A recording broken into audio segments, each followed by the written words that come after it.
Kangpokpi district की एरेंग Naga village की memorial stone Kuki land थाजरमली लंबी थिंगलुब नागा सिक्योरिटी फोर्स की ममामक्तद कुकी खुलाई पाइबसिंगना हटलमदौरी कांगपोक्पी डिस्ट्रिक्ट की एरेंग नागा विलेज की गेट वेटिंग शेड याउन खुल की पोलम क्या कुकी खुलाई पाइबसिंग अमा आदा थोलंबगी मथक्ता खुल असगी memorial stone Kuki land go away हाइना इसिंदुना थमलमली थावोंग असगी मयोक्त खुल असिबु फाउद सटलिबा कांगपोक्पी चुचांगपुर लंबी थिंगदुना खोंजंग संगसिलुब इरेंग नागा की खुंजासिंगबु शो तौनरिबा KNFP की खुलाई पाइब केदर कुंथ्रा रोमना स्टेट अमदी सेंट्रल फोर्सिंग की ममांगदा कियन खनख्री प्रेस ता फंगो पाउगी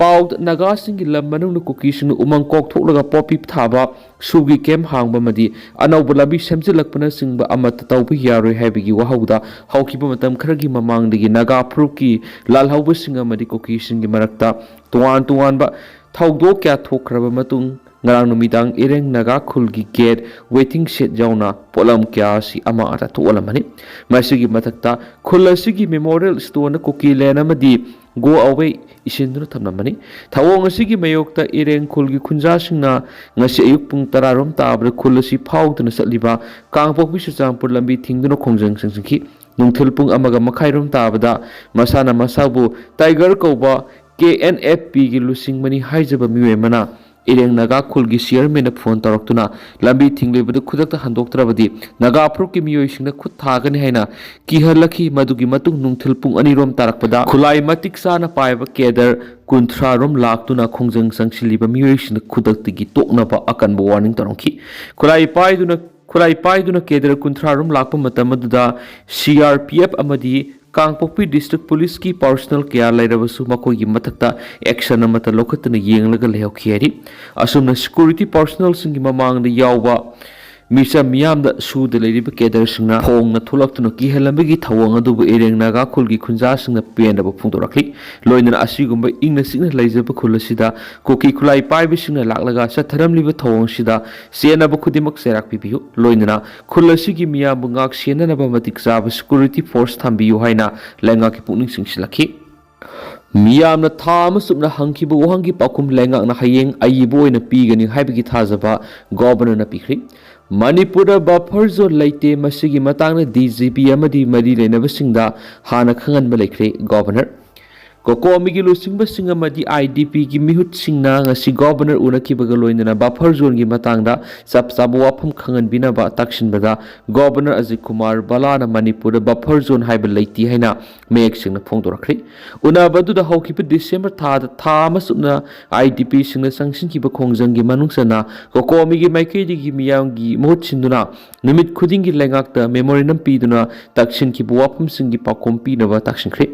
गवर्नर की माइके हयेंग अयिबोइना पीगनी हाइबगी थाजब पिरकपगा लोइनना पाखुंगी मतुंगिना मखाताब करी तौगदगी HYBE कोकोमीगी माइकेदिगी मियामदा लाउथोकदौरी ngasi nungtul kokomigi thaumi sing IDP sing mahairoi sing yauna yamlaba miyamna governor bangalo tamna thomjingkhre mamang da lenga na hoki bse english sing ani ga kunga manga gi december phawgi manungda tak ahum da IDP sing masa masa gi mimda hanjin halagani haina laukthokhiba thabak to ontho o haiduna IDP sing na lamboi khongnang khong december tha masumna kuthang wakat mi pham duna khongjang sangshin baga loidana kokomi gi maikedi gisu miyam gi muhut sinduna numit khuding gi lengak ta memorandum pi duna wapam kya thamduna pakhum pi na bataksin khibani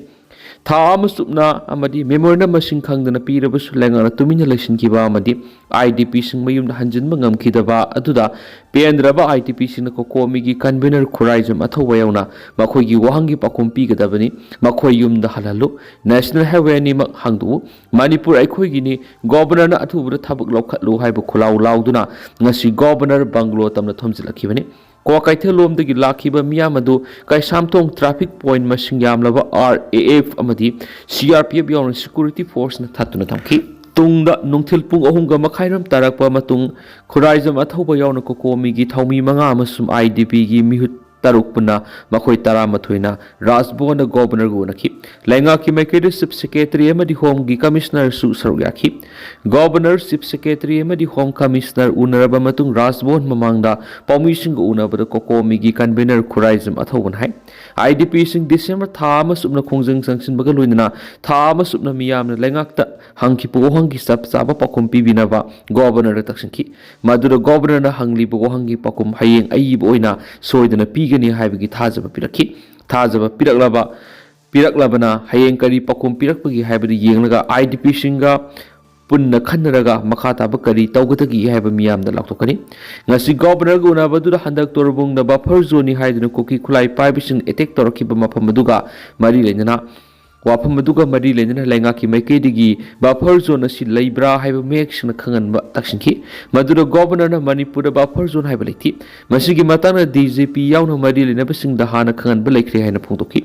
lenga ki maikedi buffer zone leiti haina mek sina khangalabana matungna kanagumba buffer zone haiba wai sijinaduna miyamna khoirang khosauna ba thawong singcha tharaklabadi makhoi gi mathak sap sabe action launa ba taksilagan henesu khuraijam athawbana phongdoki lupa crore ama henbagi drug kona na miyo hum phari security force na nupi ama yaw na miyo hum malem gi kaithil lupa crore ama henbagi yawa tebleka me ka budrak oni sijinaba kona na miyo hum phari police ki paunhai intelligence ki paw gi matungina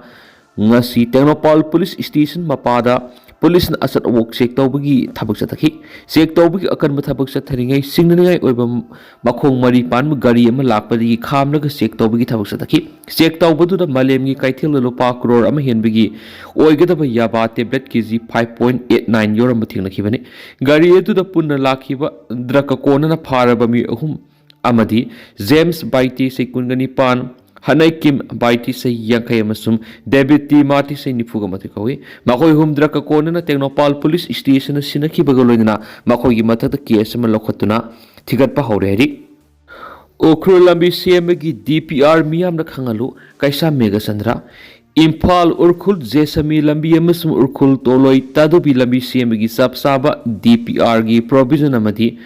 Components miyam na khangan gadabani haina MPCC gi president K Megachandra na demand tori K Megachandra na thadorakpa chirola mada lambi ani asi CM gi thabak mangam sandabaga loinana thabak mangam sandri besigi matangda amadi quality maintain tawbara haibren singba matik sana yengsindabagi mami saung tari masimak lengang na singda manadaba mi yeng bani haina MPCC na logan hari lambi CM gi thabak mangam sandri basi technical khakti yoiba wapam nati masi lengak phel ori haibadu utpani maram asina khudakta lambi ani CM gi thabak independence technical team ama CM du yengsin ngadabani lambi CM gi DPR gi provision singa madi component singda miyam da make sin khan gadabani quality control to lambi CM gadabani lambi CM gi thabak thin thaba sigi daita NSIDCL gi officials na pugadabani madi athuba matamda niyam sumna lambi CM gi thabak sathagadabani hainasu MPCC gi president K Megachandra na lengal taksilakli hainasu paus ta makata na palakli